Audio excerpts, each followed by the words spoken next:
ہم فلسطین کے ساتھ کھڑے ہوئے، اسرائیل انشاءاللہ تباہ ہوگا۔ جو چیز بھی اسرائیل کی ہے اس کا بیکاٹ کریں گے، اور اسرائیل مردہ آباد ہے اور دہشت گرد ہے۔ اسرائیل کی مصنوعات کا پاکستان میں خریداری تھی وہ 25 ارب روپے تھی، صرف پیپسی کی اور کوک کی، جو کہ ابھی وہ 2 ارب تک آ گئی۔ نہیں کہ ہماری اسلامی ممالک جو ہے وہ بالکل کمزور ہے، بلکہ اس میں سب سے زیادہ تو طاقت جو ہے اس پاکستان کی حکومت کے پاس ہے۔ ہم نے جھنڈے جلا دیے اسرائیل کے، انشاءاللہ اسرائیل تباہ ہوگا اور فلسطین فتح حاصل ہوگی، انشاءاللہ غزہ ایک بار پھر حاصل ہوگا۔ السلام علیکم جی وعلیکم السلام ورحمۃ اللہ وبرکاتہ۔ یہ بتائیے گا آج فلسطین کے حق میں جو ریلی نکل رہی ہے کیا کہیں گے اس بارے میں؟ الحمدللہ آج فلسطین کے حق میں جو ریلی ہے یہ ہمارا مکمل فلسطین کے ساتھ اظہار یکجہتی ہے، اور یہ ریلی اس وقت جمعیت علماء اسلام کے زیر اہتمام اسرائیل مردہ آباد کانفرنس کی طرف یہ ریلی اس وقت رواں دواں ہوگی انشاءاللہ، اور اس سے الحمدللہ امام انقلاب سیاست کے امام حضرت اقدس حضرت مولانا فضل الرحمان صاحب، اور اس طرح فقیہ وقت فقیہ العصر حضرت اقدس حضرت مولانا مفتی تقی عثمانی صاحب خطاب فرمائیں گے، اور یہ ریلی انشاءاللہ ابھی عنقریب تقریباً چند ہی لمحوں میں یہاں سے رواں ہوگی۔ کیوں؟ اس لیے کہ اس سے پیچھے جو قافلے ہیں وہ یہاں جمع ہوں گے، اور مکمل ایک قافلوں کی شکل میں یہ ریلی یہاں سے رواں ہوں گی انشاءاللہ۔ یہ بتائے گا اس ریلی کے ذریعے حکومت کو یا اسرائیل کو کیا پیغام دینا چاہتے ہیں؟ اس ریلی کے ذریعے ہم یہ پیغام دینا چاہتے ہیں کہ اس وقت الحمدللہ ہم سب مسلمان متحد ہو چکے ہیں، اور یہاں تک کہ ہمارے الحمدللہ پورے ملک پاکستان کے علماء نے ایک فتوی بھی جاری کیا ہے کہ اس وقت پاکستان کے حکومت پر جہاد فرض ہو چکا ہے۔ ہمارا جو کام تھا ہم نے فتویٰ جاری کیا ہے، آپ کا کام آگے ہے کہ آپ اس کے لیے آگے کلائے حمل طے کریں اور آگے آپ آرڈر جاری کریں، تو انشاءاللہ ہم سب اس کے لیے تیار ہیں۔ اچھا یہ بتائیے گا اس ریلی سے حکومت میں کوئی اثر پڑے گا؟ انشاءاللہ ضرور پڑے گا، اس ریلی سے حکومت پر بہت اثر پڑے گا انشاءاللہ العزیز، اور ہم اس کے ساتھ ساتھ دعاگو بھی ہیں، اور انشاءاللہ اس ریلی کا بھرپور اثر ان کے اوپر پڑے گا، اور اسرائیل کے اوپر بھی انشاءاللہ اس کا اثر پڑے گا، اور اس کے جو پشپناہی کرنے والی امریکہ ہے اس کے اوپر بھی بہت اثر پڑے گا انشاءاللہ اس کے ذریعے۔ جیسا کہ آپ جانتے ہیں کہ فلسطین کے اوپر اس وقت ظلم بربریت کی ایک انتہا ہو چکی ہے، ان کے بچے، ان کی جوان عورتیں، مائیں بوڑھے سب تقریباً اس وقت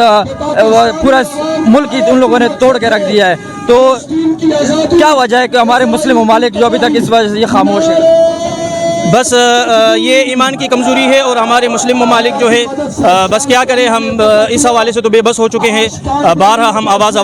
اٹھا چکے ہیں کہ اسلامی ممالک کو بارہا ہمارے علماء نے اور ہماری جتنے بھی مذہبی جماعتیں ہیں الحمدللہ بارہا کانفرنسیں کر چکے ہیں، اس حوالے سے حکومت کو بارہا بیدار کر چکے ہیں کہ آپ بیدار ہو جائیں اور اس ظلم کے خلاف آپ آواز اٹھائیں۔ اور الحمدللہ یہ نہیں کہ ہماری اسلامی ممالک جو ہے وہ بالکل کمزور ہے، بلکہ اس میں سب سے زیادہ تو طاقت جو ہے اس پاکستان کی حکومت کے پاس ہے، اور جو اس میں سب سے ہمارا بڑا الحمدللہ اس اسلامی ممالک میں جو ہمارا ملک پاکستان ہے، ان کو اللہ تبارک و تعالیٰ نے بہت بڑی طاقت دی ہے، تو ہم چاہتے ہیں اور اللہ سے ہم دعا کرتے ہیں کہ اللہ تبارک و تعالیٰ ان کو ان کی طرف متوجہ فرمائے، اور تمام ہمارے اسلامی ممالک جو ہے اس فلسطین کے شانہ بشانہ کھڑے ہو کر ان کے خلاف ایک آواز اٹھا کر اور وہیں جا کر باقاعدہ ان کا اسرائیل کا ڈٹ کر مقابلہ کرے۔ ہمارا دل بہت غمگین ہے، جو مظالم اسرائیل کر رہا ہے فلسطین کے اوپر، اس کے خلاف ہم احتجاج ریکارڈ کر رہے ہیں، اور ہم حکومت وقت کو یہ کہنا چاہ رہے ہیں کہ وہ ہمیں اجازت دے، اور ہم اپنے خرچے پہ جانا چاہ رہے ہیں، بس صرف ہمارے لیے بارڈر کھولیں، ہم آگے جا رہے ہیں، اور فلسطین کے مظلوم مسلمانوں کی مدد کرنے کے لیے ہم تیار کر رہے ہیں۔ مسلم ممالک اس وقت امریکہ کی غلامی اور وہ پیسوں کی لالچ کے اندر جو ہیں وہ اس وقت خاموش کھڑے ہیں تاکہ ان کی تجارت بند نہ ہو، ان پہ پابندیاں نہ ہوں، وہ امریکہ کی غلامی میں ہر حد میں گر چکے ہیں، اس لیے وہ آگے نہیں نکل رہے ہیں۔ ہم ان کو غیرت دلانے کے لیے آج نکل رہے ہیں تاکہ ان کو کچھ غیرت آ جائے، خاص طور پر عرب ممالک اور ہمارے پاکستان کے جتنے بھی حکمران ہیں اور جو اسٹیبلشمنٹ والے ہیں، ان سب کو ہم یہ پیغام دے رہے ہیں کہ عوام جو ہیں وہ امریکہ کے ساتھ نہیں ہے، عوام مظلوم فلسطین کے مظلوم مسلمانوں کے ساتھ ہے۔ حکومت کو یہ پیغام دینا چاہتے ہیں کہ آپ تو خود جہاد پہ نہیں جا رہے، ٹھیک ہے، تو کم از کم آپ راستہ تو دے دیں ہمیں کہ ہم خود جائیں۔ اسلحہ آپ لوگوں کے ساتھ ہے، طاقت آپ لوگوں کے ساتھ ہے، ہر سہولت آپ لوگوں کے ساتھ ہے، آپ سب کچھ کر سکتے ہیں، لیکن آپ کر نہیں رہے، تو آپ پھر راستہ دے دیں، ہم خود ہی چلے جاتے ہیں۔ ہم تو یہاں پر یہی کر سکتے ہیں کہ بس بائیکاٹ کر سکتے ہیں، کیونکہ یہ بھی نبی علیہ السلام کی ایک سنت ہے کہ ہماری تو نہ تیر وہاں تک پہنچ سکتا ہے، نہ ہماری تلوار وہاں تک پہنچ سکتی ہے، نہ ہماری گولی وہاں تک پہنچ سکتی ہے، ہمارا بائیکاٹ تو وہاں تک پہنچ سکتا ہے۔ تو میں تمام مسلمانوں سے یہی درخواست کرنا چاہوں گا کہ اگر ہم وہاں تک پہنچ نہیں سکتے تو ہم بائیکاٹ کر سکتے ہیں، لہٰذا بائیکاٹ جاری رکھیں تاکہ ان کی بنیادیں ہل سکے۔ اچھا یہ بتائیے گا کہ بائیکاٹ سے کیا اسرائیل کو کوئی نقصان ہوگا؟ بائیکاٹ سے دیکھو، بولتے ہیں کہ کسی بھی ملک کو اگر آپ تباہ کرنا چاہتے ہو اور وہاں تک پہنچ نہیں سکتے ہو تو آپ بائیکاٹ کریں۔ بائیکاٹ سے بڑی بڑی ملکیں تباہ ہو جاتی ہے۔ دیکھیں، آپ کو علم ہوگا کہ تقریباً 2-3 مہینے پہلے جو اسرائیل کی مصنوعات کا پاکستان میں خریداری تھی وہ 25 ارب روپے تھی، صرف پیپسی کی اور کوک کی، جو کہ ابھی وہ 2 ارب تک آ گئی۔ 23 ارب روپے کا ان کا سمجھو بجٹ گیا، اب 2 ارب روپے ان کا بجٹ، اور یہ 2 ارب کی خریداری بھی کون کر رہے جن کو پتہ ہی نہیں کہ فلسطین کیا ہے۔ آپ اسرائیلی میں آئے ہو؟ جی ہم فلسطین کے ساتھ کھڑے ہوئے، اسرائیل انشاءاللہ تباہ ہوگا اور ہم فلسطین کے ساتھ کھڑے ہوں گے۔ اور آج مولانا فضل الرحمان کی وجہ سے یہ پوری داؤد چرنگی میں آپ دیکھ سکتے ہیں کہ بہت سارے لوگ فلسطین کے لیے آواز اٹھا رہے ہیں۔ انشاءاللہ میں سے فلسطین کے لیے آواز اٹھائیں گے اور اسرائیل تباہ برباد کریں گے انشاءاللہ۔ آپ کیا کہیں گے؟ ہم ادھر اسرائیلی میں اس لیے آئے ہیں کہ ہم نے جھنڈے جلا دیے اسرائیل کے، انشاءاللہ اسرائیل تباہ ہوگا اور فلسطین فتح حاصل ہوگی، انشاءاللہ غزہ ایک بار پھر حاصل ہوگا۔ آپ فلسطین کے بچوں کے ساتھ، فلسطین کے ماؤں بہنوں کے ساتھ ہو؟ جی بالکل، ہم فلسطین کے ساتھ، ہم اسرائیل کو تباہ کریں گے انشاءاللہ۔ اسرائیل کی ہر چیز کا بیکاٹ کریں گے، جو چیز بھی اسرائیل کی ہے اس کا بیکاٹ کریں گے، اور اسرائیل مردہ آباد ہے اور دہشت گرد ہے، اور امریکہ اس کا ساتھی ہے،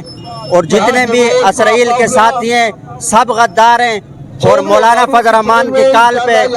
جب بھی مولانا فضل الرحمان کال دے گا ہم اسی دن جو ہے نا مولانا کی کال پہ لبیک کہیں گے۔ اور کیا کہیں گے آپ چھوٹے، آج جو آپ ریلی میں آئے ہو کس لیے آئے ہو؟ ہم کہنا چاہتے ہیں فلسطین ہمارا بھائی ہے اور انشاءاللہ فلسطین کی آزادی تک جنگ رہے گی۔ اسرائیل کے ساتھ نفرت کی اتنی حد ہے کہ یہ بچوں کو آپ دیکھیں، یہ اپنی مدد آپ کے تحت ان سے اظہار نفرت کرتے ہوئے، اور تمام امریکی اور صہیونی جتنی قوتیں ہیں ان سے سب سے الحمدللہ عالم اسلام کے مسلمانوں کی نفرت ہے۔ اور ہم فلسطین کے اوپر جو مظالم کیے جا رہے ہیں امریکہ اور اسرائیل کی ایما پر، ہم اس کی شدید الفاظ میں مذمت کرتے ہیں۔ من حیث قوم پاکستان ہم اس چیز کی مخالفت کرتے ہیں، اور دعا گو ہیں کہ اللہ پاک فلسطینیوں کو دن چگنی رات چگنی ترقی عطا فرمائے، اور ان کو اپنے مشن پر، اپنے کاز پر اللہ ان کو استقامت عطا فرمائے، اور جو ان کے اوپر یہ ظلم اور بربریت کی جا رہی ہے ایسے عناصر کو اللہ پاک عبرت کا نشان بنائے۔ آج یہ ریلی کا جو انعقاد کیا ہے، اس کے حوالے سے آپ کیا پیغام دینا چاہتے ہیں حکومت کو یا اس کے علاوہ مسلم ممالک کو؟ یہ تو جی حکومت کا کام تھا کہ اسرائیل اور امریکہ کے سامنے کھڑے ہوتی۔ آج افسوس سے کہنا پڑ رہا ہے کہ پاکستانی قوم جس کے پاس کوئی وسائل بھی نہیں ہے اور بغیر وسائل کے وہ نکل پڑی ہے، اور حکمرانوں کو غیرت دلانے کے لیے یہ اتنا بڑا انشاءاللہ آپ شاہراہ قائدین پہ آپ دیکھ لیں گے کہ مفتی تقی عثمانی صاحب ہوں گے، مولانا فضل الرحمان صاحب ہیں، مفتی منیب الرحمان صاحب ہیں، علامہ ابتسام الہی ظہیر ہے، غازی اورنگزیب فاروقی صاحب ہیں۔ آپ دیکھ لیں گے کہ یہ اقوام عالم کو، یعنی عالم کفر کو یہ ایک میسج دینا ہے کہ ہم کفار سے نفرت کرتے ہیں اور اپنی فلسطین مسلمان بھائیوں کے شانہ بشانہ انشاءاللہ کھڑے ہیں۔ ناظرین جیسے آپ یہ دیکھ سکتے ہیں